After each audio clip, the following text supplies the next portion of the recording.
શું મિત્રો તમે ક્યારે ઉકળતા પાણીની અંદર લીંબુના ફાડા નાખ્યા છે? જો ના નાખ્યા હોય તો હવે મિત્રો તમે એવું કરવાના છો. તો તમારે સૌપ્રથમ શું કરવાનું છે, એક વાસણની અંદર પાણી તમારે ગરમ કરવા માટે મૂકવાનું છે. અને તમને એમ લાગે કે પાણી વ્યવસ્થિત ગરમ થઈ ગયું છે, ઉકળવા લાગ્યું છે, ત્યારબાદ તેની અંદર તમારે મિત્રો લીંબુના ફાડા કરીને તમારે નાખવાના છે.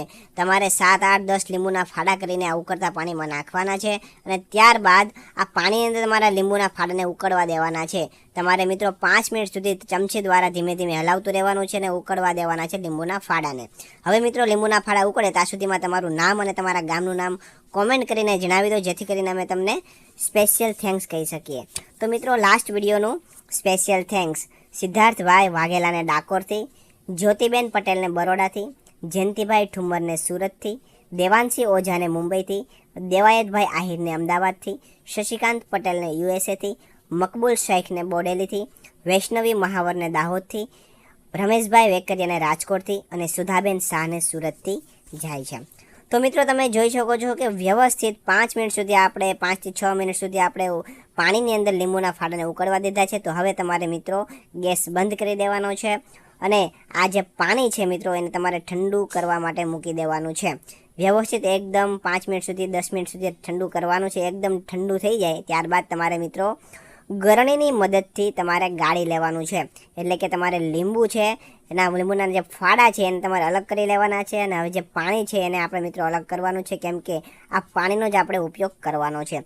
હવે આ પાણી તમારું મિત્રો એકદમ ઠંડુ એક વાસણની અંદર લેવાઈ જાય ત્યારબાદ હવે તમારે 1 ચમચી જેટલા સોડા, બેકિંગ સોડા તમારે નાખવાના છે અને ફરીથી તમારે ચમચી દ્વારા મિક્સ કરી લેવાનું છે.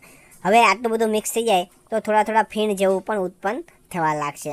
અને હવે મિત્રો થોડું વિનેગર તમારે તેની અંદર ઉમેરવાનું છે અને ફરીથી તમારે ચમચીની મદદથી બધું મિક્સ કરી લેવાનું છે.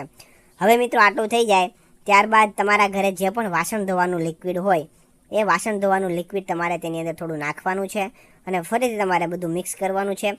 મિત્રો 2 થી 3 મિનિટ સુધી તમારે મિક્સ કરવાનું છે, જેથી કરીને ફીણ જેવું ઉત્પન્ન થશે અને બધું છે સોડા, વિનેગર, લિક્વિડ, વાસણ ધોવાનું ને બધું એકદમ મિક્સ થઈ જાય. ત્યારબાદ હવે તમને એનો ઉપયોગ જણાવું તો તમારા ઘરની અંદર જે ગેસના જે બર્નર હોય જે એકદમ કાળા થઈ ગયા હોય, ગંદા થઈ ગયા હોય, એની અંદરના કાણા બુરાઈ ગયા હોય, તો મિત્રો આવા બર્નર તમારે આ પાણીની અંદર નાખીને 5 મિનિટ સુધી રાખવાના છે. ત્યારબાદ તમારા ઘરે જે વધારાનું ટૂથબ્રશ પડ્યું હોય એ બ્રશ દ્વારા તમારે વ્યવસ્થિત આખા આ જે બર્નર છે એના ઉપર તમારે ઘસવાનું છે. બર્નરને બ્રશ દ્વારા ઘસીને સાફ કરવાનું છે.